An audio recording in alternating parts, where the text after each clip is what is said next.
Hello, it's John Virgo here. This is a request for Snooker Loopy, which was a matchroom thing with Steve Davis and Dennis Taylor and Willie Thorne. Not my song. Mine was from Big Break. It's only a game. But you've asked me to do it, so I'll do it. It's Snooker Loopy, not so we. Me and him and them and me. Great lines. We'll show you what to do with a load of balls and a snooker cue. Pot the reds and screw back for the yellow, green, brown, blue, pink or black. Snooker Loopy, nuts are we. We're all snooker loopy. A well done to Chaz and Dave. Where's the cue ball going? Cheers. Now, just before we get into today's podcast, I do want to say that we recorded this before Ronnie O'Sullivan's withdrawal from the upcoming Masters. So we do talk about Ronnie. We do predict some Ronnie O'Sullivan victories, but that's the game, isn't it? And we wish Ronnie well in his recovery. Please do still listen to our Masters preview and obviously replace any time we mention Ronnie O'Sullivan with Neil Robertson from now on. Hello everyone, Happy New Year. Welcome to another year of the Snooker Loopy podcast. My name is Tom the Bomb Mayhew and I'm joined by Joe Blow Up Hannard. Boom. Good evening, Hazel. I was trying to get us Luke the Nuke style nicknames that were explosive. Much harder with Joe. Yeah. The hydrogen bomb Hannard. There you go. But good evening, Hazel. Good evening, everybody at home.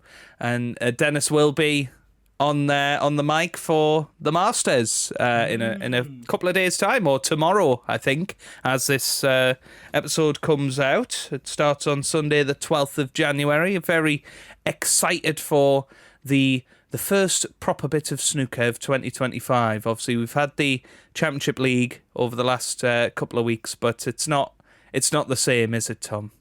No, the main highlight of the Championship League has been Ronnie getting annoyed and throwing his cue in the bin. Well, yeah, and funnily enough, I'd noticed in some pictures I'd seen earlier on today that overnight he'd shaved his head, and there seems to be a bit of a correlation of Ronnie having his outbursts when he has not very much hair. And I did see a sort of reply on the thread of the sort of Twitter post of saying, I wonder if anybody's got data of Ronnie's hair length versus results, and whether there's a correlation. Someone tagging Dave Hendon. He's got that data somewhere. Yeah, dark stats.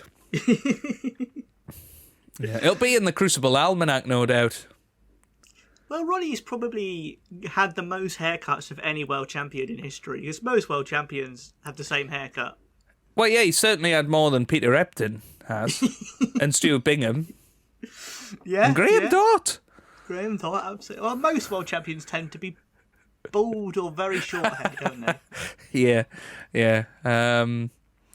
Yeah, Luca Brissell, I suppose, Yeah. It's interesting. I wonder if there's been more bald world champions than world champions with hair. I didn't expect this to be how we started 2025, Tom. Well, I always think being bald helps because your head looks like a cue ball. So I think... So they're cheating is what you're saying? Yeah, I think it gives them an unfair advantage. Yes, but no, it's good. It's good to be back, Tom. 2025, obviously.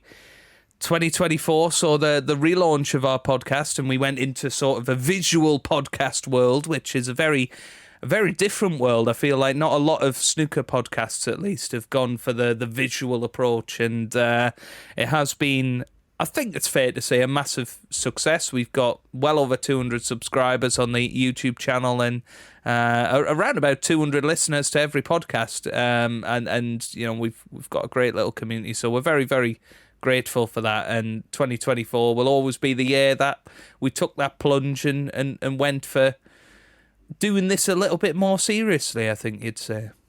Yeah, and we've definitely made steps to grow the podcast. I'd say generally we've probably over doubled our listenership over the past year. There's been people getting in touch. Obviously, sending us all the different versions of songs, which genuinely still make me smile whenever I listen to them.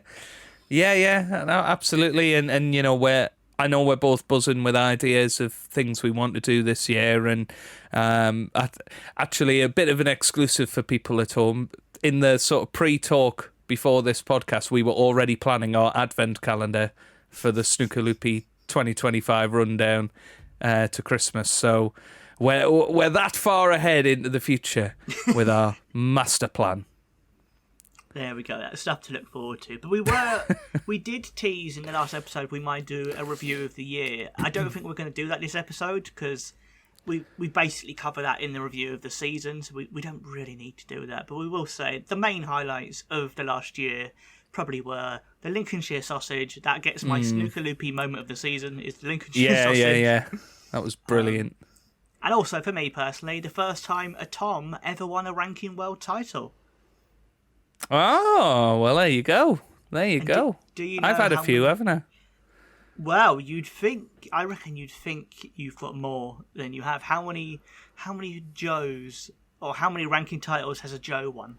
How many ranking titles? So, well, Joe Johnson, obviously the World Championship. I don't know if he won any other ranking tournaments, so that's a tricky one for me. Joe Perry has won 2. So I'm on 3. I don't think Joe Swale ever won a ranking title. Joe O'Connor's not won one yet. So I'm gonna go with 3. I think. Yeah. You're spot on, There mate. you go. Absolutely. Hey. I think lots of people would think, but Joe Davis, but they weren't ranking titles. Yeah. And so, and Joe Swell won a minor ranking title. I believe Tom Ford also won a couple of minor ranking titles when that was a thing. But it means Joe is currently 3-1 up in the ranking title list, and he's swigging on his orange juice to celebrate there. Well, it's Bucks Fizz actually. I thought for the New Year special we'd go for it a little bit, but I think that's 2 alcoholic beverages in a row. Because did I have a beer for the Christmas special? You did, Joe. I think I did. Oh dear, people are going to start getting the wrong impression of me. On a school night as well, Tom. On a school night. Goodness me. Right. But yeah, what's my highlight of the year? I think Kyron Wilson winning the World Championship. I know it's a bit cliche, but I think just him. I think he's been such an outstanding world champion so far. So I think because he's been so brilliant as a world champion, that's one of my highlights. Obviously watching Ronnie and Mark Williams in the final of the Tour Championship live, that was very special. Something that we might never see again is a triple, or at least a class of '92 final. That was really special. Having a chat with Ken Doherty actually on that day as well. So yeah, and obviously Aidan, who was or hopefully still is a listener to the podcast, did come and speak to me at the Tour Championship, so that was pretty cool as well. So yeah, those are some of my highlights of 2024. There we are. If you want to let us know your highlights below, you're more than welcome to. But we're going to get straight into the 2025 Snooker, Joe, because it is kicking off first real tournament of the year. Yeah. It's one of the big ones. It's the second Triple Crown of the year. It's, of course, the Masters, Joe, which Ronnie, defending champion, but he had binned his cue. Yes. A few players making their debuts. Might mix it up a little bit. It did look like Higgins was going to miss out, but he got back in, so he's going to be there again. And yeah, do you want to jump straight into our predictions, or do you want to just talk about your general... you know what? We could do our predictions while we're talking about the draw. I think that would make sense, wouldn't it? Yeah. So yeah, obviously, if you guys want to get involved in this as well, we always do it on a website called eventprediction.com. Event prediction separated by a hyphen, and it's some guy that's ran it since the early 2000s, I think, and it started as a bit of a crucible contest, but now does it for every snooker tournament. I think does it for the odd darts tournament as well. So really, really cool. And me and Tom always do rather dreadfully, don't we? The one thing he needs to set up, he needs to copy our shootout format, because he doesn't do it for the shootout. But I think that should be, or we should set up a website to do that, because I think it's a really unique way. We should set up a rival website to the eventprediction.com. Yeah, there we go, another 2025 plan. But yeah, of course, you talk about Ronnie and you talked about John Higgins. They're kicking us off on Sunday afternoon at 1:00. What a match to start off. And there's me talking about class of 92s and maybe not having a final between them ever again. But this is as good as a final, isn't it, at the Masters? Ali Pali, packed house, first match of the tournament. Surely, if Ronnie is feeling down in the dumps, that's got to be something that gets him up for it. I think this could be, it could be a cracker. It's how you want to start the tournament with the best players playing. Now, this is what is so good about the Masters. First round, straight away, got two multiple world champions against each other. Just absolutely incredible stuff. And I'm always excited by the Masters, and they always do good coverage on the BBC, of course. I did see in their trailer this year, they show Rob Walker about 4 times in 30 seconds. Like, they're really putting him as the front and centre of this. I've never seen him in the trailers before, but he's there about 4 times. And I'm like, oh, okay, fair enough. Someone's backing Rob. Good, I'm glad to see it.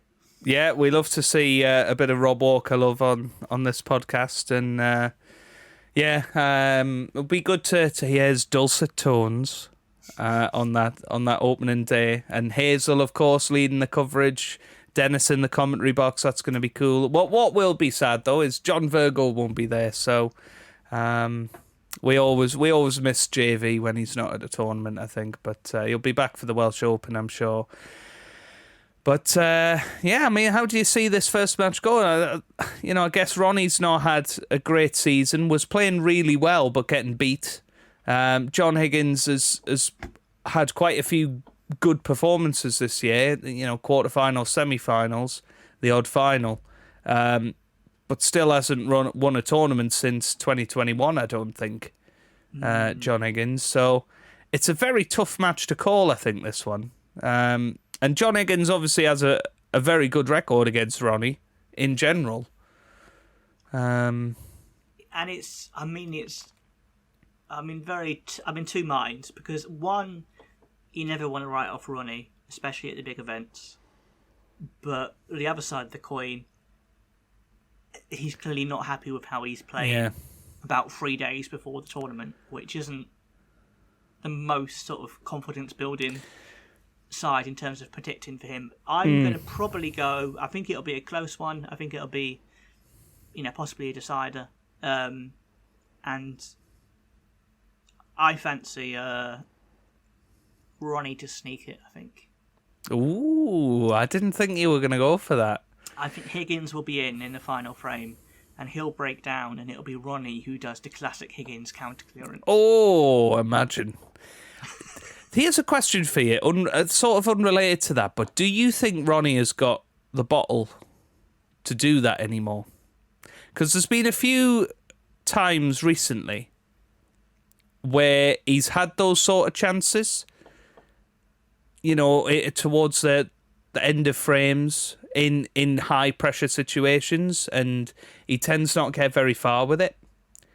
And I don't know whether it's a bottle thing or, maybe it's just the odd misses creeping in, but yeah. Would he have the bottle to pull off a John Higgins clearance like John Higgins did in the World Championship this year? Who knows? Who knows? We will find out. We will find out. But I think Ronnie will be up for it, actually, and I think he will come out of the blocks quite good. He's got to find some form at some point, and I actually think what's happened in the Championship League, throwing his cue away and all of that, will be the reason he wins on Sunday, I think. So I'm going to go for Ronnie. Maybe 6-3. I don't think it'll be quite as close as Tom said. So Okay. There we go. Okay, moving on to Sean Murphy against Gary Wilson. Now, whether or not he'll be commentating on this match, I don't know. But it's quite an interesting one because Gary Wilson's really not had a good season. And actually, as it stands, Tom, you might be surprised to hear this because Sean Murphy is number 8 on the 1 year list, but he's actually number 17 on the provisional Crucible list. So as it stands, Sean Murphy would have to qualify for his place at the Crucible.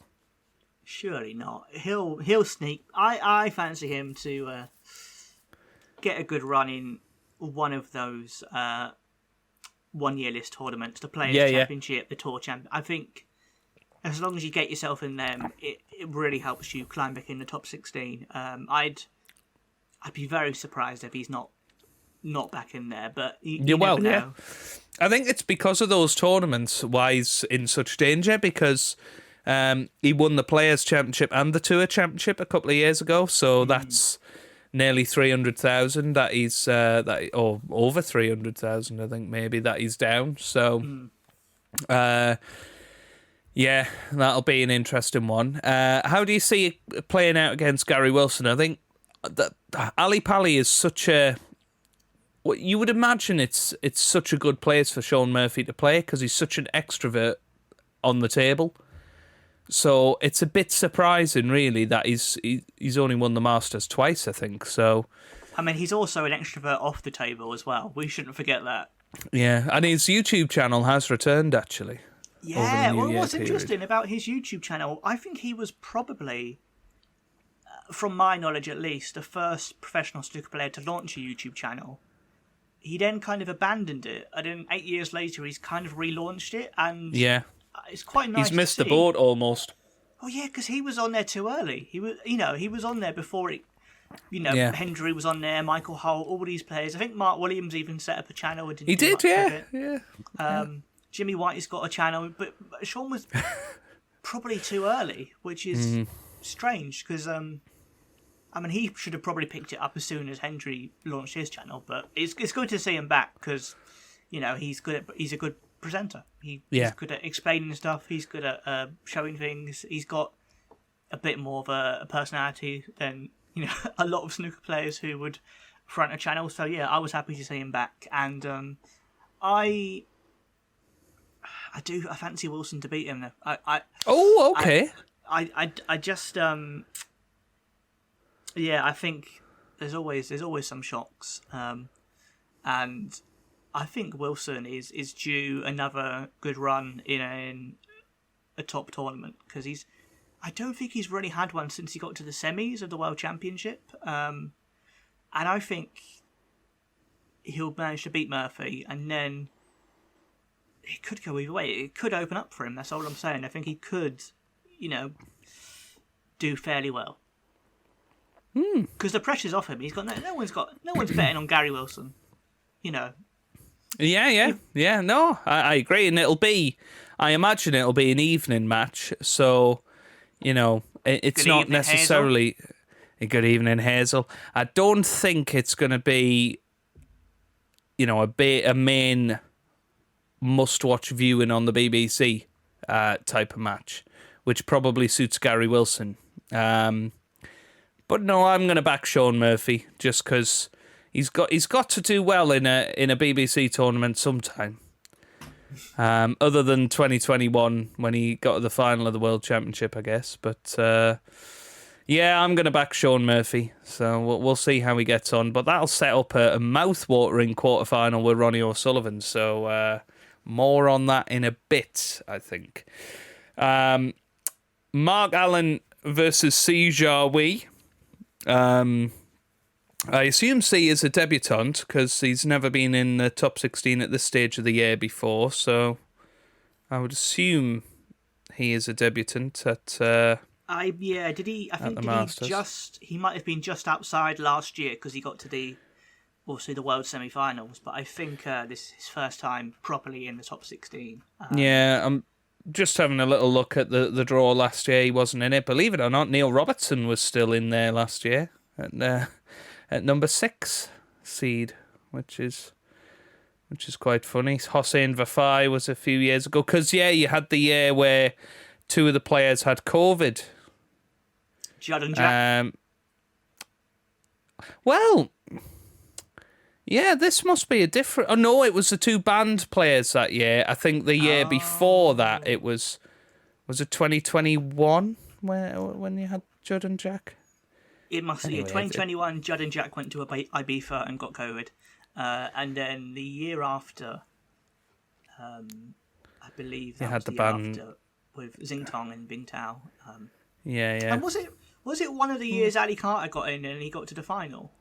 When he was ranked 17? Yeah, it might have been. I think that was 2023. I think. Or was it 20... I don't know anymore. They all merge into one. I almost can't believe it's 5 years since lockdown this year. It's sort of crept up a little bit, that. But anyway, we we digress. Si Jiahui, obviously, I think has been quite up and down this season. Some tournaments he's been completely invisible, like the UK Championship, and some tournaments he's been absolutely awesome. So that's really tough to work out. Mark Allen has obviously done really well since being with Lee Walker for a couple of tournaments. It seems to have rejuvenated him a little bit, but still only got to the semi-final of the Scottish Open. Here's the thing, though, right? Because I think Lee Walker at the moment is helping Mark Williams, Mark Allen, and Ronnie O'Sullivan. And Ronnie, yeah. And if you help all of them, surely it negates the improvement. Because it's like when wasn't it Chris Henry was helping, I think, Selby and Sean Murphy, I think, wasn't it? Yeah, and they were in the World Championship final against each other. Yeah. And so you go, is he running from dressing room to dressing room going, Sean, do this, it'll really upset Mark. And then he runs to Mark Selby's dressing room going, Mark, I think Sean's going to do this. He's going to be... Yeah, no, I get you with that. It is a strange one because obviously you don't have Sean Dyche managing 3 Premier League clubs at once, do you? Where you don't have him managing any of them at the minute. But topical news, although that's aged the podcast massively because probably by the time somebody's listening to this, he's managing Manchester United to their 7th Premier League title in a row. Yeah. Somebody out there will listen to this and we'll see a comment in 2035 or whatever saying, yeah, Sean Dyche has just won the World Seniors World Cup with England Seniors.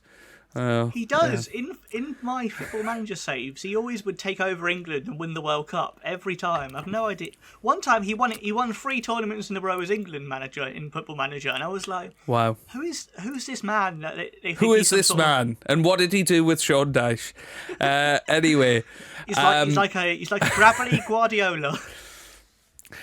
I'm going to put it out there. I really don't enjoy watching Mark Allen play at the moment.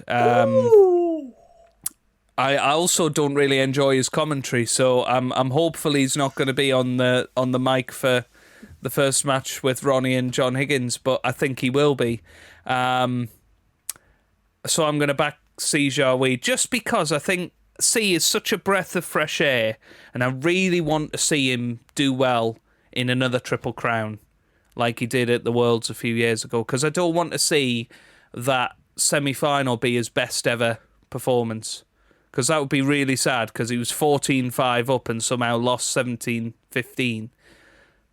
It would be really sad if that is the best he ever does in a triple. Yeah, well, I think it won't be. He's got so many years on his side. And, the rise of C and Pang and Zhang Anda has it's kind of been massive for Chinese snooker players, really, because it's kind of not completely, but it's kind of glossed over the controversy, the fact they've managed to get back up there and reach the top 16. Because if we didn't have those players suspended, we would be looking at possibly 5 or 6 of the top 16 all being from China, which is incredible. Really. Yeah.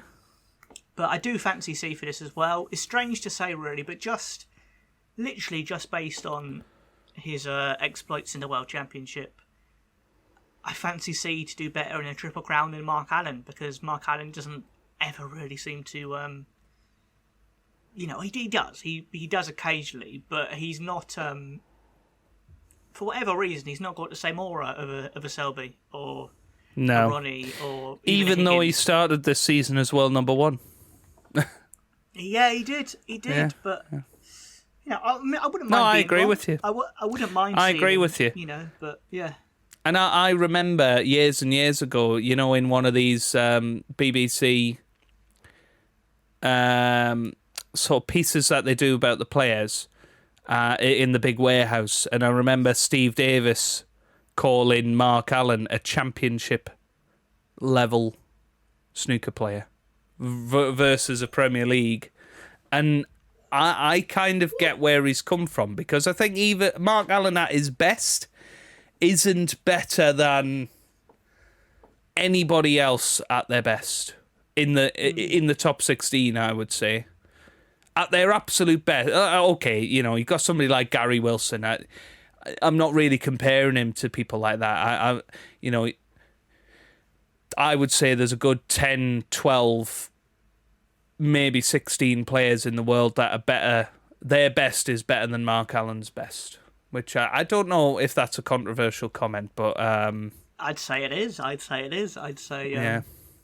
He could easily though be like the Gary Neville of snooker, who was like, wasn't he? That it didn't say like he wasn't the best, but he was reliable, and that's why he was so good, because he wasn't. Yeah, and I mean he's been in the top 16 for. Well, nigh on 15 years now, hasn't he? So, wow. If not more, 16 years, 17 years. Him, Mark Selby and Sean Murphy have been mainstays of the top 16 for all of that time. Whereas I don't think there's any other player that's done that. Even Mark Williams and Ronnie and John Higgins have all spent time out of the top 16 at some point. I guess Judd Trump is probably the next one that hasn't ever had that slip out of the top 16 that all of the others have. But then the others, yeah. to be fair, the others have been in the top 16 from when Judd was about 10. Do you know what I mean? So they've had longer to slip out, because Judd's still, much younger than they are. So yeah, true. But yeah, I think we've both gone C, shall we, there. Moving on to what looks like on paper could be an incredible match, but I reckon will probably be one of the worst matches of the tournament. Mark Selby versus Ali Carter. And I don't mean that just because Mark Selby's slow. I just think both of these players are nowhere near their best at the minute. And therefore, it could be... I can't imagine they're going to come out and score century breaks. I think it is going to be a bit of a scrappy match, that one. Yeah, I mean, to me, how that match goes is going to be massively dependent on Mark Selby and which Selby turns up. I think if Selby turns up and he plays 80% of his game, I just think he's too strong for Carter, because Carter is a championship level player, as you put it, I think, whereas Selby is an elite level player. It wasn't me, it was Steve Davis. No, as Joe said, Ali Carter and Mark Allen are championship level players. I believe Joe also said he thinks they should get relegated to League One. That's all I'm saying.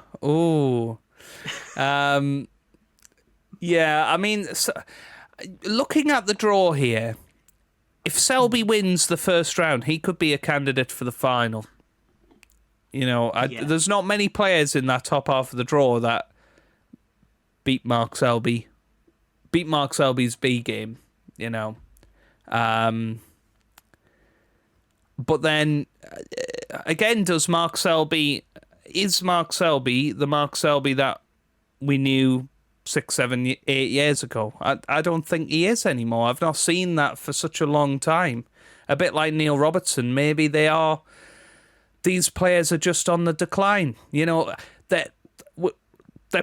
pretty widely accepted that these guys aren't on the same level as the class of 92, and pretty much every other player before the class of 92 started declining in their early 40s. So maybe we are just seeing the decline of Selby and that. I'd make an argument that Selby is up there. Looking at his total ranking titles, his world titles, his Triple Crown, I would say he's, if not up there, he's the closest we've come to someone who's up there. Yeah, I agree. He's definitely fourth on the list for me. But you wouldn't put him above Hendry, and you wouldn't put him above Davis, I don't think, anyway. So how does Mark Selby get into the top 5 of all time? Would be my argument there. Yeah. I think also that this is just a completely different topic, but the other thing with Selby, and what maybe puts me off putting him as an absolute all-time great, he is an all-time great, but an absolutely elite, greatest of all-time great, is the fact that actually when he was young, he was a very average snooker player. It wasn't until he was sort of in his mid-20s until he started, performing right at the top. And he had one run to a World Championship final that sort of set it all off. It's a bit like a Jack Jones. So now, if Jack Jones goes on and wins 4 world titles and as many ranking titles as Mark Selby, I don't think anybody would really say, okay, Jack Jones is an all-time great. Because the start of his career was so disappointing in a way. Whereas the likes of Ronnie and Mark, Hendry, John Higgins, they all came on the scene very, very early and stayed there. And I think that's what's so impressive with them. I'm not sure, though, because then would we say that... Would we then say that you'd put a Jamie Cope, who had a very good early career and then, because of injury, retired, would he then... He didn't win any ranking titles, though, did he? No, but would we really say he would be a sort of better player than, I don't know, Barry Hawkins or something? Well, I think if Jamie Cope had won ranking titles in his early career, then yes, Jamie Cope, I think, would be considered a better player than Barry Hawkins, much like I think Paul Hunter would be considered a better player than Barry Hawkins. Probably even... He's probably on a par with a Sean Murphy type character, even though Murphy's won all Triple Crown titles. Yeah, but I guess it's widely accepted that if Paul Hunter hadn't been ill, he would have gone on to have done that. Yeah. No, very interesting debate here. All caused by Mark Selby here. But I think because I don't know. I just think what matters is your success across a career. Like, I think if someone won nothing until they were 35. And then they won 5 world titles in a row, we'd still go, wow. Like, because the same reason you going, we shouldn't say we shouldn't say Selby's great because his first 10 years were rubbish. By that account, can't we also say that Hendry's rubbish because the last 20 years of his career were awful. Yeah. I think there's definitely an argument for that. I think maybe I've been misunderstood a little bit of Mark Selby being... I'm not saying he's not an all-time great. I think he is. I just don't think he's in the same breath as the class of 92 or Hendry and Davis. Personally, that's just the way I see it. I mean, I guess, he had a very, very long run as world number 1. That's something that'll probably never, ever be matched. I think he would comfortably go in at number 6, Mark Selby. In terms of Triple Crowns, Joe, Selby has got 9, which is 2 more than Mark Williams and the same as John Higgins. Yeah. Well, he does. He does. Yeah, He's up there. He has to be up there, you know. Yeah. Okay. I disagree, Justice but that for is Selby. just, yeah, justice for Selby. I disagree, but that is just me. I think Mark. I think also, Mark's lowest standard of play as well is worse than the others. I think anyway, but we can open it up to debate. Let us know. Comment below. Let us know. Yeah, is Mark Selby an all-time great, or is he? Well, is he a top 5 all-time snooker player? I think is the argument. I'm not arguing that he's not an all-time great. Yeah. Would you put Mark Selby alongside Higgins, O'Sullivan, and Williams, or at least Higgins and Williams? I certainly don't think you can put him in the same breath as Davis, Hendry, O'Sullivan. But maybe you could put him in the same breath as Higgins and Williams. I don't know. And we're not even talking about Ray Reardon, let us know. because they're before the ranking era. Yeah. Or Joe Davis, Fred Davis. Yeah. Willie Fawn. Dennis Taylor. But yeah, that's just my thoughts on it anyway. Well, the big question, Joe, though, is will Mark Selby beat Ali Carter in the Masters? No, Ali Carter's going to win. Well, I'm going to have to back Selby after this now. I'm going to have to go for Selby to beat Carter. Yeah. There's just something about Mark Selby in Triple Crowns of recent years. I don't think he's got it anymore, personally. But now I've said that, he's probably going to win the whole thing. It's destined to happen now, isn't it? Mark Selby is going to win the Masters because I've said all of this. Yeah, I've had a good track record in the past of reverse jinxing players. So this is Joe covering all bases here. Yeah. Anyway, moving swiftly on to Judd Trump and Barry Hawkins. So, a repeat of the UK final. Now, there's a bit of form for this to go by. I remember Ronnie played Ding, I think, was it last year in the first round, having played in the final of the UK, and Ronnie won that.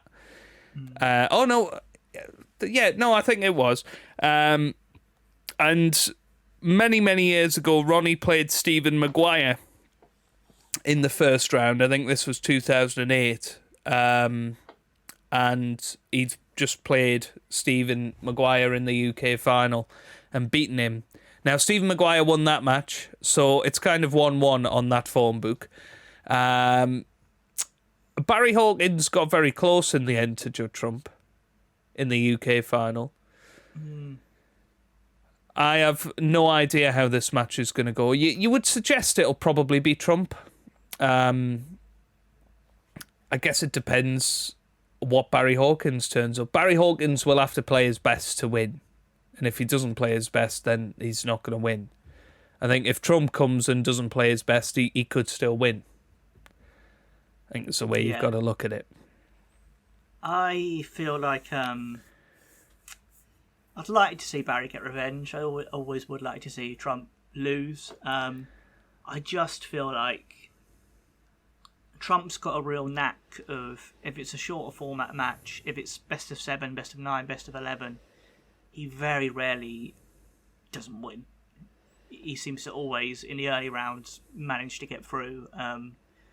And he's got the mental edge over Barry. He definitely does. I think if Barry was a bit stronger mentally, had a bit more bottle, I think he could have won the UK Championship, but I don't think he had it. So I think that's what separated him from Trump. And I think, sadly, Trump will beat him again. Yeah, I'm inclined to believe to agree on that. And we keep backing against Trump in these tournaments. So hopefully a bit of reverse psychology. Is Trump an all-time great, Joe? Absolutely not. Just wanted to check, okay. I would say he's probably in the top 10, but he's maybe number 9 at the minute. I'd even place somebody like Neil Robertson above Judd Trump. Maybe Ding as well. Maybe. Ding's interesting because again, Ding is actually a very good example of, in a sense, the opposite of what you were saying about Mark Selby. Because Ding's first 10 years, he was incredible, and we would have thought that by now he'd probably be on 30 ranking titles. But for whatever reason, he's dipped massively. I think Ding has the yips. Yeah, I think because I don't know.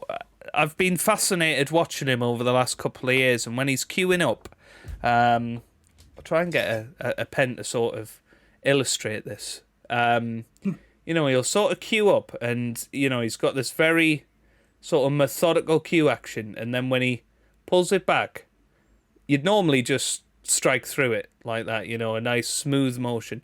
But for Ding recently, he's been pulling it back and then sort of stopping halfway before going through. So if you watch closely, and he won't do it all of the time, but that, for me, isn't a smooth stroke. So I'm not, certainly with his long game, I think that's the thing. When you watch Ding play now, his long game he doesn't go for too many long pots anymore. It's all over the place. But his short form game is so good still. His cue ball control, and that's what he's always been good at.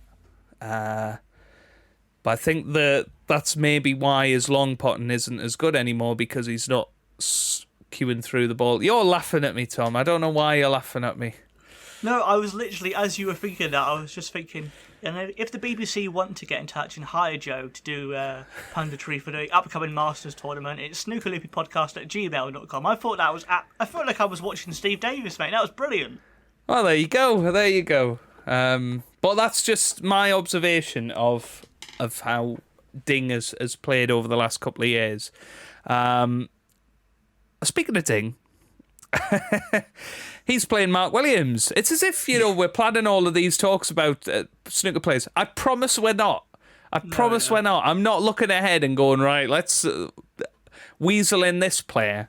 Ding versus Mark Williams. Now, immediately you would say, right, Mark Williams has been playing brilliantly this season, but actually, I think he's been very up and down. Some tournaments he's been unplayable, and some tournaments he's been awful. So it really depends more than ever which Mark Williams is going to turn up. You feel if Mark Williams plays somewhere near to his best, I think he'll have too much for Ding, over 11 frames, unless Ding is playing his absolute best. But as I say, I think Ding's safety play and Ding's long game is just not good enough to compete with the real top players. Well, what comes to mind for me is the last time I believe they played in the Triple Crown was, I think it was the UK Championship semis in 2023, and it was an absolute classic. It was incredible. Like, I think one of the frames was the highest scoring frame in history because there was so much safety play and fouls, it was like over an hour long. And it was an incredible match where they both really went toe to toe with each other and both just pulled something out of somewhere. It was absolutely amazing. And I don't know whether we're going to see the same Williams or the same Ding for this match. For me, I think that it's very hard. This is the hardest one to call for me so far, I think. But I think that I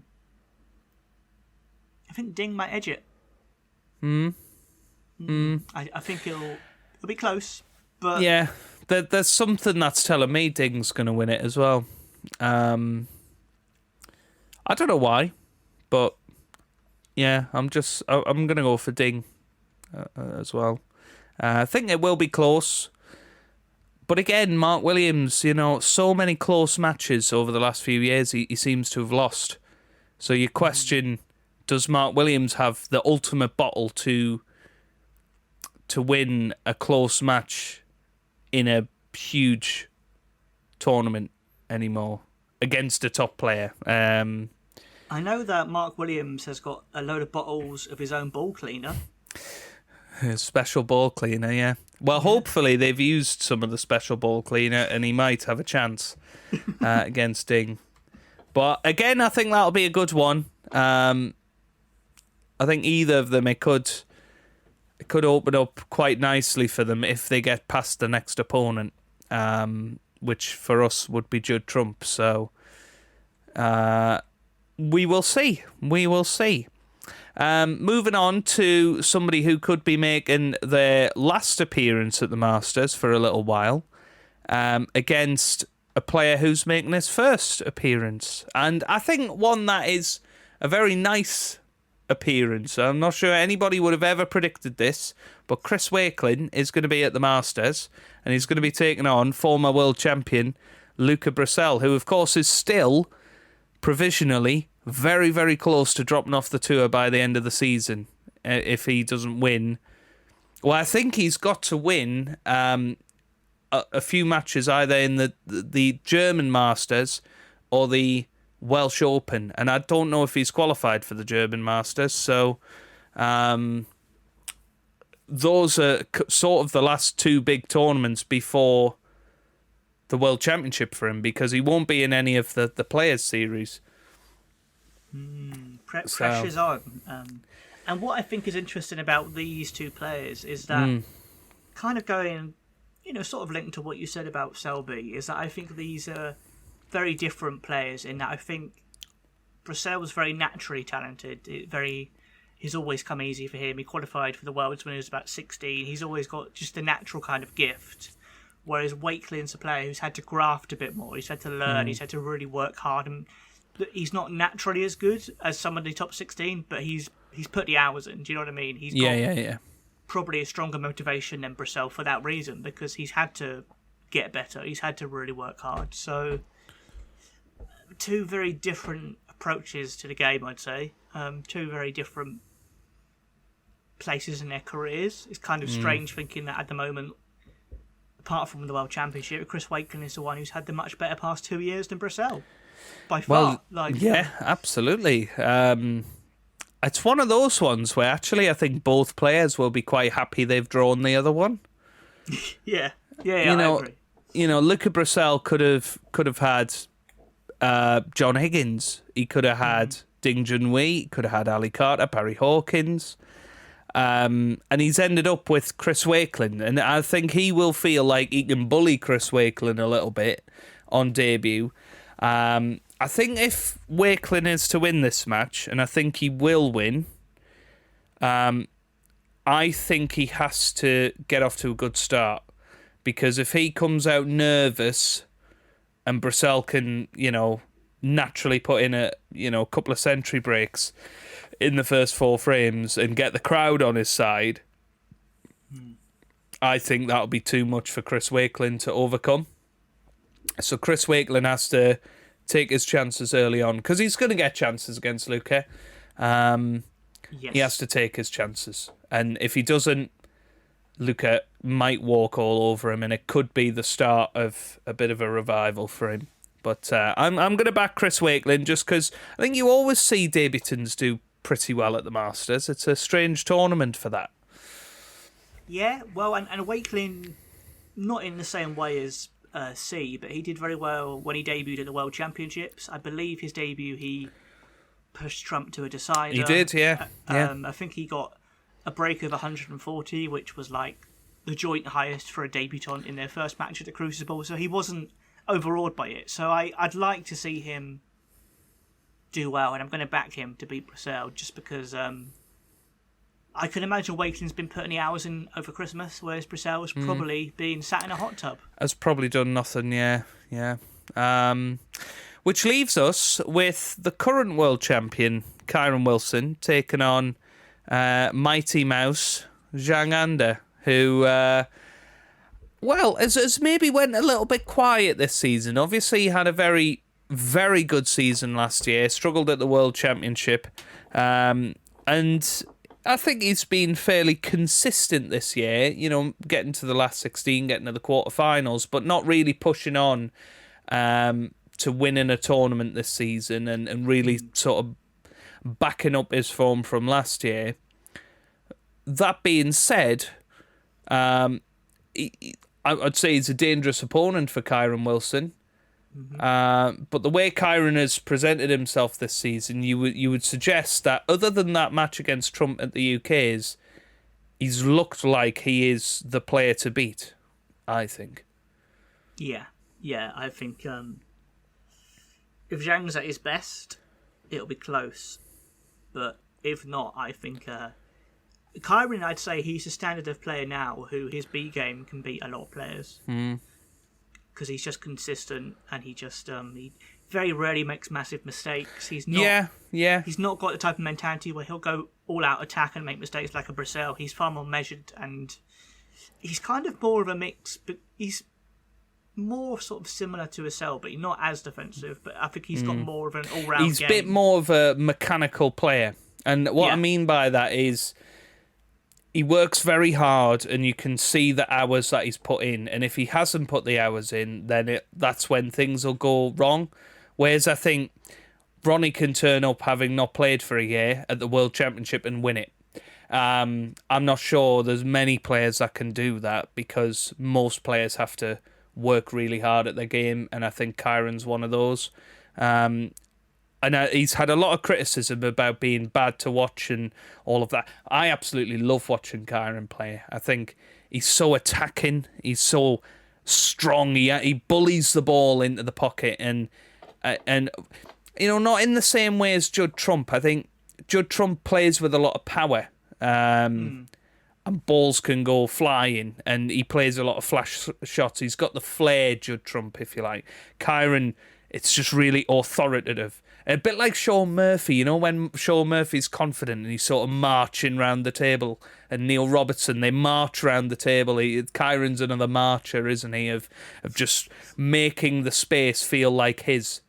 I love watching Kyren play, and I really hope he backs up his World Championship with another big title soon. I think that would be really, really nice. I thought he was going to do it at the UK Championship, but he was 2-0 up against Trump, and then he just sort of wilted. Yeah. And I hope... Yeah, go on. I agree with you. I think Wilson... He has a bit of that aura now because he's world champion, and he's very confident now because he's got that sort of monkey off his back, and now he is kind of just seems to be enjoying his play and seems to be playing very well. And I think that's the kind of thing that might still give him the edge in this match. And I don't think Zhang Ander's going to be overawed because he's beat some big players. I think he beat Ronnie when he won his ranking title. Actually, did he play weight clean in the final? Was that one of Zhang's finals? Possibly. Something like that. Wakelin was definitely in the final this year. I think he played Ding in the final this year. I think, but anyway, who knows? There's so many tournaments, Tom, that you do lose track. We don't actually sit here with loads of notes in front of us. A lot of what we talk about is sort of off the cuff and from memory. So yeah, if we do get things wrong, we do apologise. We're not idiots. Yes. But yeah, I feel like I have to back Wilson for this just because he's looked good this year and he's just got that pedigree in Triple Crowns that Zhang's not got at the moment. Okay, so there you have it. That leaves my quarterfinal lineup as being Ronnie O'Sullivan versus Sean Murphy, Si Jiahui versus Ali Carter, Judd Trump versus Ding Junhui, and Chris Wakelin versus Kyren Wilson. So I thought what we'd do, Tom, is I'd sort of talk the rest of the way through my tournament, and then you could talk your way through your tournament, because we got little differences in there. So I've got Ronnie versus Sean Murphy. I reckon Murphy will give him a good fight, but O'Sullivan will win overall. I thought he was going to say Murphy then. I was so excited. Sejawi versus Ali Carter. I think I'm going to back C to beat him. Trump versus Ding. Trump's going to win that, and Kyron Wilson's going to beat Chris Wakelin to set up another semi-final between world number 1 and world number 2. Now, Ronnie versus Sejawi in the semi-final. I think Ronnie's got a bit of a habit of losing these sort of matches against particularly a Chinese player that he really thinks is going to be the next big thing. But will he do that in the Masters? I'm not sure. I'm so close to clicking C there, but I'm going to be boring and pick Ronnie. Kyron's going to get revenge against Judd Trump, so it's going to be a Ronnie versus Kyron final, and Kyron is going to get his revenge on Ronnie from the World Championship of 2020. Wow. So Kyron is going to be our Masters champion, which I backed him to win the UK Championship, and I was nearly right. So I'm gonna hold true with the Kyron Wilson love. So you that backed is him to hold all 3 Triple Crowns then at the same time. Yes. Not in the same season, but he would have been World Champion, UK Champion, and Masters Champion all at the same time. Yeah, he would have been. Yeah. Go on then. You take us through yours. Mine are... I've got Ronnie against Gary Wilson, C versus Selby, Trump against Ding, and Wakelin against Wilson. So 2 Wilsons there. Don't know why that's relevant. Oh, God. Statistically, we know which way this could go. Yeah, there's a 1 in 4 chance that there's going to be a Wilson winning this for Tom.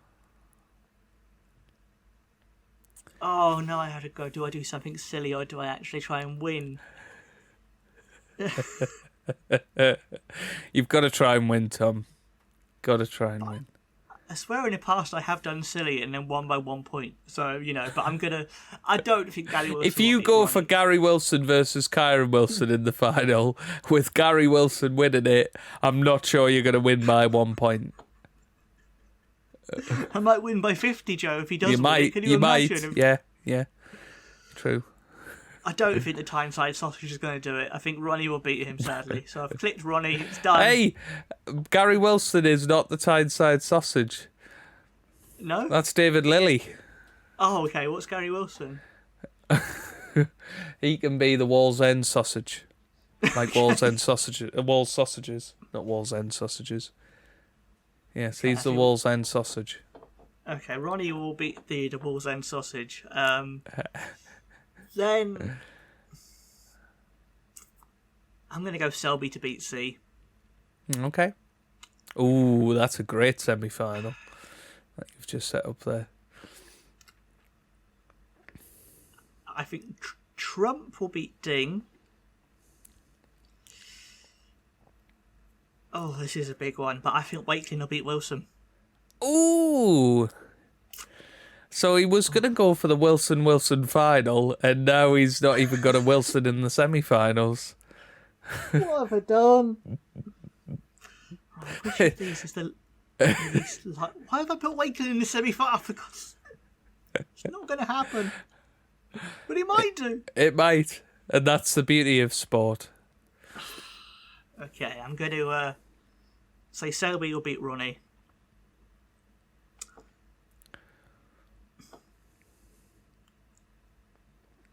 Oh, Judd versus Wakelin. I mean, on paper, it should be easy. I think Judd will beat it. I think Selby Judd final. And I think Selby will win. Just to stick his middle finger up at me. Do you think that's what he'll do? Wow. Selby's going to win. And it'll be Dennis going, Oh, yes, he's one of the all-time greats, this young player. And there's Vicky. There's Vicky. One of the all-time great snooker wives there, Vicky. Definitely in my top 10 snooker wives. Brilliant. So I've gone Kyron Wilson. He's gone Mark Selby. Let us know your predictions down in the comments below or email us at snookerloopypodcast@gmail.com. So it's got to that time of the show, Tom, where I think we need to do one of our segments. So which one would you like to start with? Shall we cue the music or are we going to cue the laughter? Let's cue the laughter this time first. Ooh.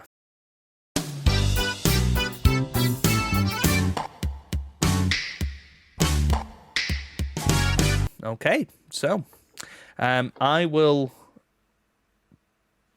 start getting the links up, Tom. I don't know if you want to explain what you've got for us today. Yes, well, the two things we have today are both things that were on mine and Joe's kind of long list of presents to get each other. And I may as well introduce my one, and then Joe can talk about his one. So my thing that I couldn't buy this for Joe because I'd already ordered him something by the time this popped up on eBay. But it is a rare original Alex Higgins World Championship figure. So it looks a bit like the Stephen Hendry one, which Joe has lusted over for many, many years. Lusted over. I'm getting his picture up there now. There he is. He seems to be standing on a snooker table for some reason. I don't really know why he's standing on it. I've no idea what's going on there, but it's an interesting depiction of Alex Higgins. What do you think of how? I think he looks a bit like Daniel Craig. He does actually. He looks a bit. You know, it's if they've like face merged Timothy Dalton, Daniel Craig, Roger Moore, George Lazenby. You know, they've done a face merge of all of them, other than Sean Connery. So he's got the blue eyes of Daniel Craig. He's got the sort of slight raised eyebrow of Roger Moore. He's got the slight parted hair of Timothy Dalton, and he's got the chin of George Lazenby. Genuinely, I want to merge their faces together and see how close it is to this. Now I'm gutted I've not bought it for Joe because he's a massive Bond fan, so clearly he'd love it on 2 levels. I mean, have you seen the size of his nose? Yeah, it's not the most flattering. I guess it's I mean, I'd say you can tell who it's supposed to be, can't you? You can tell. Oh, that's Higgins, I guess. Yeah, I guess so. Have you seen the interesting bulge to the left of his cue, by the way? In the middle, good God. It's a bit like I don't know if you remember the Steve Davis one. Joe, I can't forget that. I wish I could. I wish I could forget the Steve Davis. Yep, it's the AT snooker player bulge there we can see. And there's like a white stain around his pocket, which I'm not comfortable about. Oh dear. It's a bit like having Neil Folds' balls on your bed sheets, isn't it? But this is an interesting figure. The reason I didn't buy it for Joe is because Higgins is kind of before mine and Joe's time of watching and loving snooker. Obviously, we know a lot about JV and Dennis because they're still commentary and punditry and stuff like that. But Higgins still is not someone who either of us would have. You know, we wouldn't put it in our top 10 players of all time, probably, because we just didn't watch him much growing up as kids. We didn't watch him live and all that stuff. So even though he was an excellent player, it would feel a bit weird for me and Joe to have a figure of him. It feels like that should probably go to someone who properly loves Alex Higgins, and he's got the Wanderer on LP on their wall and stuff like that. They wake up and they sing 147 is my ad. Someone like that should own this figure. To be fair, Tom, that you've just described yourself there. So why didn't I buy this? Why didn't I buy it? But no, brilliant that one, and definitely somebody will enjoy it out there, won't they? But the thing I found, it sold, Joe. Someone's it bought did, it. yeah, it did. The thing I found was really, really bizarre, and I don't know how you did it, Tom, but when I look for Christmas presents for you, I just type in snooker memorabilia, and I just search, and this was one that came up for me. Vintage Disney snooker tie from 1992. I mean, this one's never been worn, apparently, the one that we're looking at right now, which I'm very glad about. But what's really strange is it is actually snooker. It's not pool. I think we both said that. You know, there's a yellow on there, there's a blue, there's a pink and a black, a few reds there. You've got Goofy doing some sort of strange pose on the table. Yep. Donald's getting frustrated with the whole thing. And Mickey's having a great old time whacking one of the reds with the cue rather than the cue ball. Yeah, clearly they haven't got Len Ganley as referee teaching them the rules there, sadly. They seem to be... From what I can tell, I wondered whether Mickey had hit a ball and it had hit Donald on the head. I don't really know. But yes, possibly. Yeah, look Mickey at that inference there from Tom. Mickey's got a waistcoat. I think Yeah? Donald seems to have some sort of bow tie. Yeah. But what's really bizarre, Tom, is that this is official Disney stuff. You can see the Disney copyright on there. Yeah. Disney made this, and I have no idea what the story is behind it. I don't know if... Because obviously, again, this is slightly before our time in terms of our... You know, obviously, I wasn't born yet. I think you were just about born, but you weren't conscious memory at this time. I've been 1 year old. So, I don't understand where it's from. I can't work it out from the description. So maybe somebody can bring light to the fact that Disney made a snooker tie. Why? Was it in a cartoon? Was it? Because that could be a future cue the laughter that if that was indeed the case.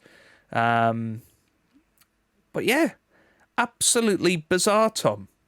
Bizarre. Well, I've just Googled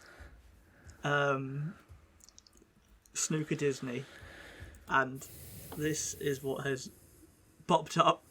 Oh dear. Oh dear. This is worrying now, Tom.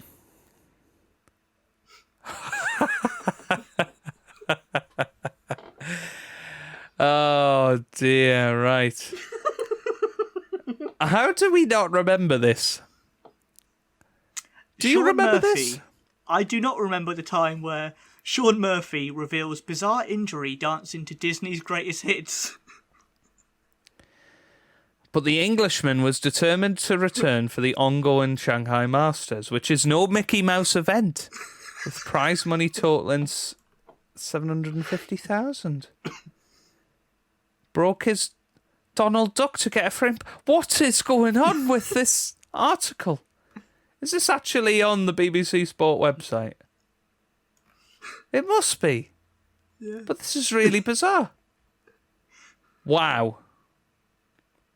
He was dancing around the living room on Sunday afternoon with his 3-year-old son, Harry. He's snapped his Achilles tendon. Do you think he was wearing one of these ties while doing it? I really, really hope so. That would be absolutely brilliant. Wow. Who knew? The only other thing I found, Joe, just by Googling snooker Disney, is as a player who he never won any match, according to Q Tracker, in 1992, so the year of these snooker ties, and he played in the qualifiers for the World Championship, there was a player called John Disney. Oh, wow. Well, there you go. I don't know whether he was related to Walt. He might have been Walt's brother. I don't know. Could have been. But yeah, let us know if you guys know anything about that, because the weird thing with this podcast that we found over the last couple of years is me and Tom research a hell of a load of things and know a hell of a load of niche things about snooker.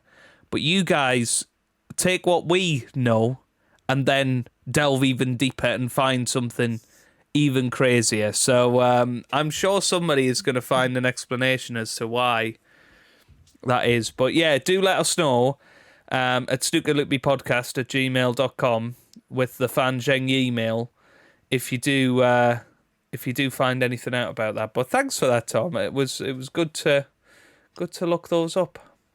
I'm really hoping that Murphy comes out to Hakuna Matata at the Masters. Well, fingers crossed. Fingers crossed. He won't though. He won't. No, it'll be, what is it? Is it Ring of Fire he does, or what's the one he No, does? it's Burn, what's Baby, it called? Burn. Yeah, Burn Baby Burn. That's Burn, baby, he does that one. Yeah. Disco Inferno, yeah.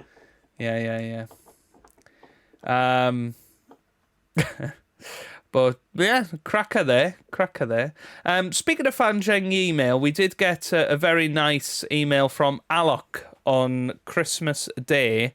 Obviously, we had our Christmas special come out on Christmas Day itself, and we're really glad that everybody seemed to enjoy that. So thank you for all of your support and all of your comments on that day. As it stands, it's got well over 200 views, and people seem to have enjoyed it. So Alok said thank you in the subject. He said, "Hey guys, hope you're having a great Christmas. I've really enjoyed the content this year and you've kept me really entertained all year round. As a thank you, I've written you guys a little story inspired by A Christmas Carol. Hope you enjoy it." So it's called A Crucible Chronicle. And I would read this, Tom. However, it is, a good couple of pages long. So that might be its own episode at some point. Maybe when we, need a break over the summer, or maybe over the winter next year. Well, maybe, Joe, that could be one of the one day of our Advent calendar. It could well be. Where we read this Christmas Crucible Chronicle about Crucible Eve. So maybe it could form part of our Crucible preview. Who knows? But it'll be great. So thanks for that, Alok. I did have a little scan through it. It does look really, really good. I won't spoil anything for anybody, but it does take place on Friday the 16th of April, Crucible Eve 2027, which is, of course, the last year at the moment that it's contracted to be at the Crucible, and it's a story inspired by A Christmas Carol. So I won't spoil it too much, but it will be an absolute cracker. So thank you for that, Alok. And a big thank you to people getting involved down in the comments. So Matthew said, "Not sure if this qualifies for Cue the Music. Great song, though." And he sent us a link. And it is... it was started playing straight away. It's The Orphans of Babylon. That was a hell of a shot by Ray Reardon. So I would say that counts as Cue the Music. We will definitely check that out at some point. So thank you for your comment there. Ma said, "Great pod, guys. Hope you had a great Christmas. Don't tempt me to make something related to Judd Trump and Joe Johnson in love. That might have to be saved for Snooker Extra." Alok said, "Cheers, guys. Hope you had a good Christmas. Really enjoyed that one. Looking forward to seeing the podcast grow in the new year. Best of luck. By the way, I usually listen on Spotify and the quality is perfectly fine, so don't worry too much about it." Wicked. Coles321 said, "Yes, hope you had a great Christmas." Thank you, mate. We did. Thank you very much. Alan Duncan said, "Hope you both had a great Christmas Day. Thanks for the podcast. I'm pretty sure there was a Snooker Loopy mentioning Gavin and Stacey." And there was. I did watch it. There was a comment about it. I don't know if you watched it, Tom, did you? No, I didn't. But clearly, I'm glad that they're such big fans of our podcast. That's definitely what they're talking about, the podcast. Yeah. Snooker Loopy. There you go. But no, thank you very much for all of your comments, and do keep it coming if you do want to get in touch. Of course, see the links down below. Tom's beautiful waving there. You know, it was, you had me and my wonderful queuing demonstration before. Now Tom's doing his wonderful waves, his weatherman impression. Yep. Hey, be careful, because the job centre the next time, well, hopefully you'll never be there, but, the next time they suggest something, they'll be suggesting weatherman for you. Yeah. To go along with your boxer and professional footballer, so... I'll give it a go, mate. I'll give it a go. Bingo caller. Stuart Bingham caller. Oh, he'd be a great bingo caller, wouldn't he? He really would. Winner, winner, chicken dinner. But anyway, shall we cue the music?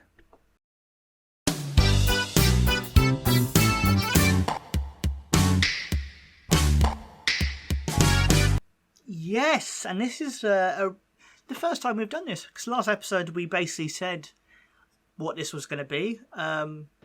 For those of you who didn't listen, we had a message from it was from Banksy, I believe, and he said that basically we said about Rob Walker and his poetry being put to a beat, and Paul said he'd never done this before, but he'd give it a go. So we've turned Paul into some sort of producer, which is exciting news. Yeah. It seems like on this podcast, ask and ye shall receive. So, Which I like. I love that. I think it's great. Yeah.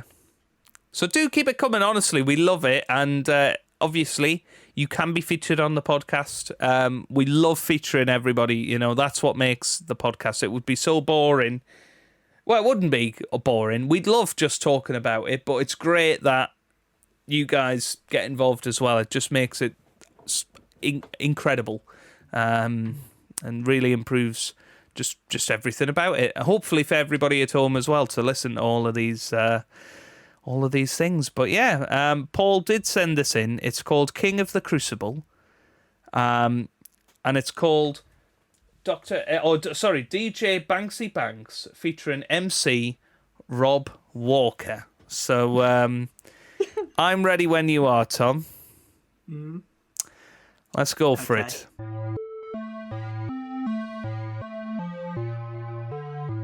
Here at the Crucible, we have written a little poem to pay tribute to the King of the Crucible. The King of the Crucible. Here we go. The King of the Crucible. World number one. The King of the Crucible. 86 was the year he first graced the big stage. 17, this great Scots record tender age. He lost to the thorn, but a seed had been sown. He would return, experience grown. The following year, the victory's begun, and so too the drive up to world number one. Grand Prix, Asian Open, they all came his way, but it was here at the Crucible he most wanted his say. The King of the Crucible, world number one. The King of the Crucible. And so to the 90s, his decade to shine. It started a rivalry which white would define. Jimmy got close, he gave it a go, but it was always King Hendry who stole the show. 94 was the closest, the whirlwind was on. Jimmy was winning, surely Stephen was gone. But a black office spot somehow didn't go in, and once again, it was Hendry's to win. That was just a little bit of tension. The King of the Crucible. He's beginning to annoy me. The King of the Crucible. With the first one in 90, then 5 in a row, he was on 6, just Steve's record to go. Second to Ken, then Jimmy's first round delight, but the stage was set for one more glorious night. Williams succumbed to a magnificent 7, the greatest of all in his own snooker heaven. king of the crucible. I really hoped that he would lose. The king of the crucible. For more than 10 years he continued to care. The passion, the breaks, that cold winning stare. Even this year when he decided to go, it was maximum style, as always on show. Down came the curtain with a smile and a wave as the sport bade farewell for all that he gave. But great Scott, there is one more task. A final Champions Night bow is all that we ask.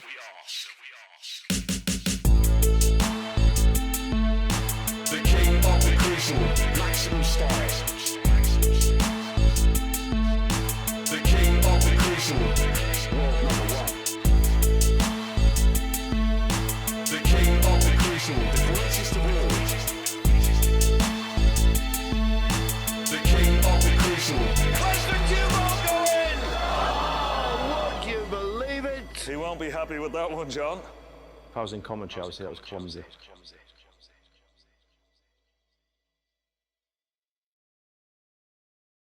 Wow. Wow, Tom. That is just incredible. I mean, Banksy, I think you are a massive liar. There's no way that is the first time you've done that. That was outstanding. In my opinion, anyway. Tom's probably about to say, no, it was crap, but... No, I thought that was, one of the best things we've ever done.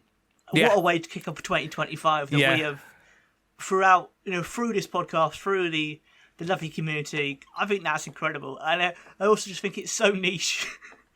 The king of the crucible. Crucible, the king of the crucible. Where's the We don't cue ball chant going? He won't be happy though with that one, John. I think, because Banksy does graphic design. He Banksy, does, yeah. If you want to knock up some actual artwork, I genuinely think we should contact Rob Walker and try and release this.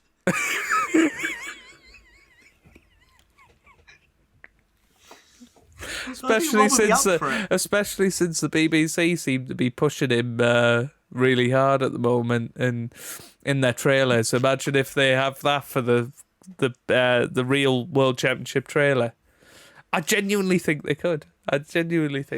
It was absolutely brilliant. And honestly, I think some of my favourite moments of this podcast have been listening to those viewer submissions for Cue the Music. It is just so surreal that we are in that position where people are doing that. And crazy, really, that we're a 200 listener podcast. And we're getting these things that I don't think there's any other podcast out there that could really dream of having that. That is just brilliant. So thank you, Paul, for that. And yeah, I mean, how do you top that, Tom? How do you top that?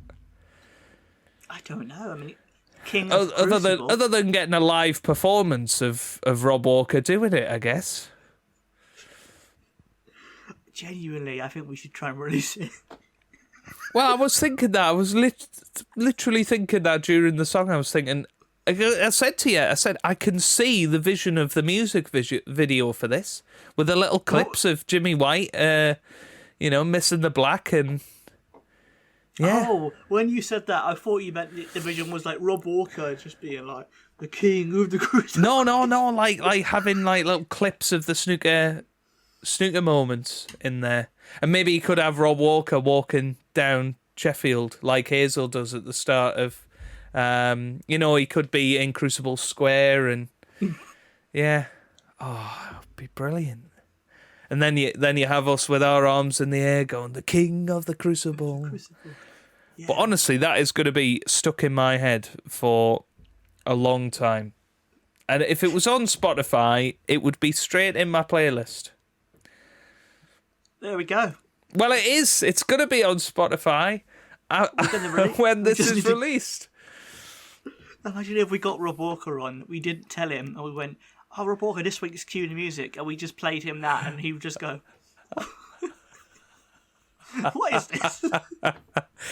Oh, wow. Well, a massive, massive thank you. What we will do is we'll definitely make a short clip of all of the viewer submissions, and individually upload them to our Snooker Loopy channel, because that is another thing that we want to do this year with the channel, is make sure we're preserving all of these great snooker things that have existed, like we did with the pot quiz last year. We want to get these into a place on YouTube, not for monetization purposes or anything like that, because we're not even monetized as a channel, and hopefully when we are, we would just turn it off for that sort of stuff. But just to have a place where people can enjoy snooker content like that, because that was brilliant. So a massive thank you for that, Paul. And wow, such talent, I think, to be able to do that with what was just a reading. Yeah. Never in Rob Walker's wildest dreams did he think that over 10 years later... Well, he's a pop star now, yeah. He's a pop star. He's going to be on Top of the Pops. He's going to be presenting Top of the Pops soon. Oh, dear me. Dear me. Top of the Pots is what he's going to be. Top of the Pots. The first singer this week, he's in the A-Team. It's Ed Sheeran. And then Ed Sheeran. Pot stars in their eyes.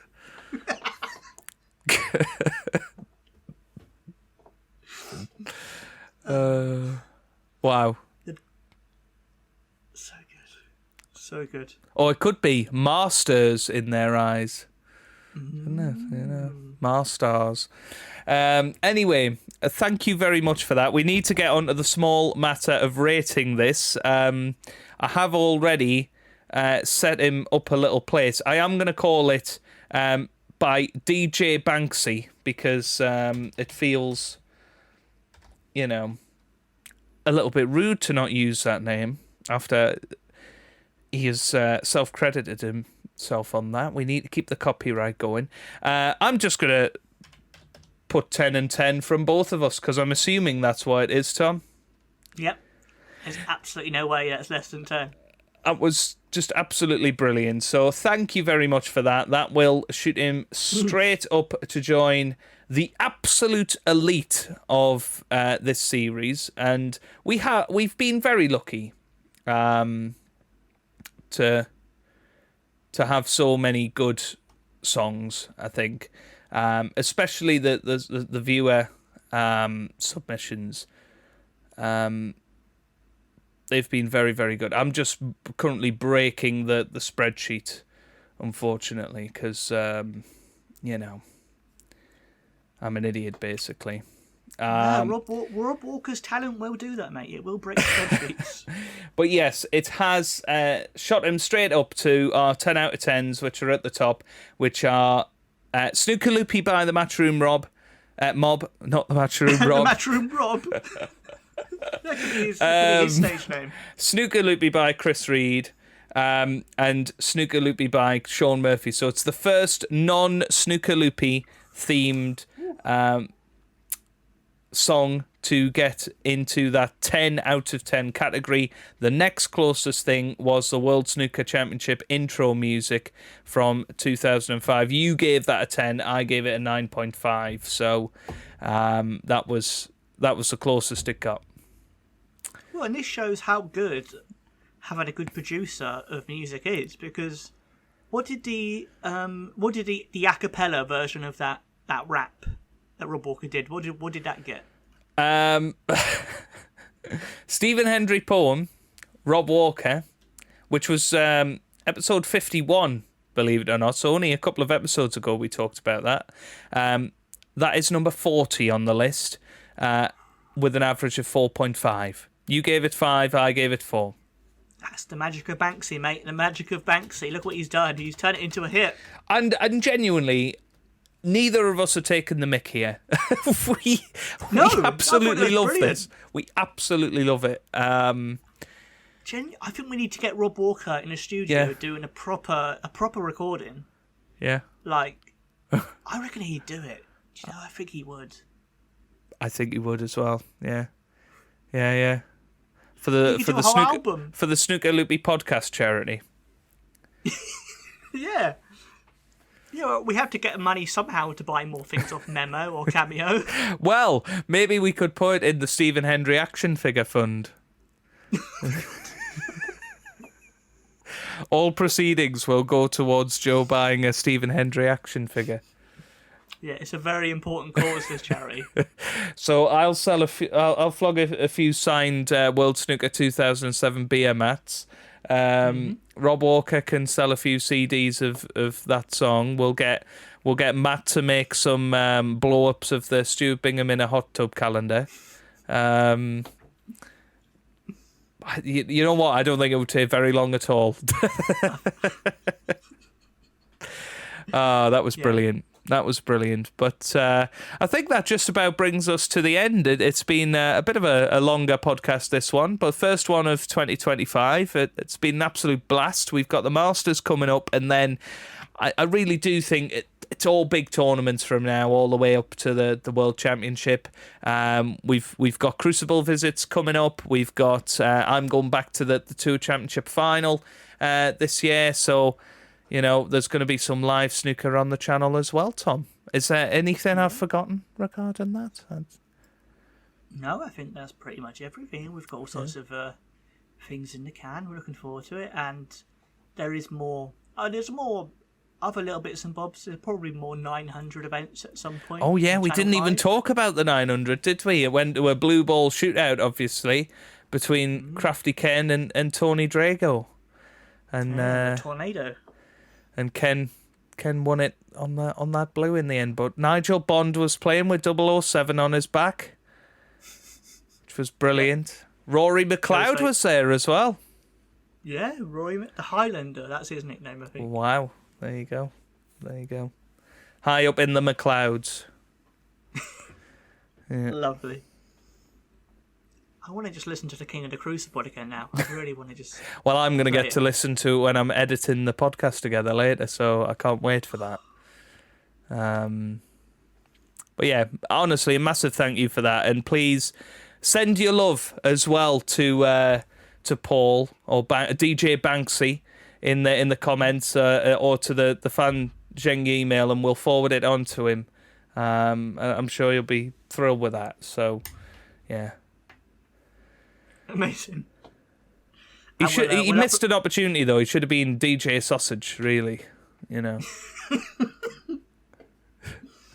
Maybe for the next song that he does for us. Rob Who the knows? Sausage Dog Walker. Yeah, that'd be good. Yeah. No, I've got Rob Walker dressed up as a dog in my head. Well, there you go. And we'll leave you with that thought. Thanks so much for listening, peeps. Have a lovely new year. Hope you're all doing good. And yeah, let us know your Masters predictions below. And we will catch you very soon.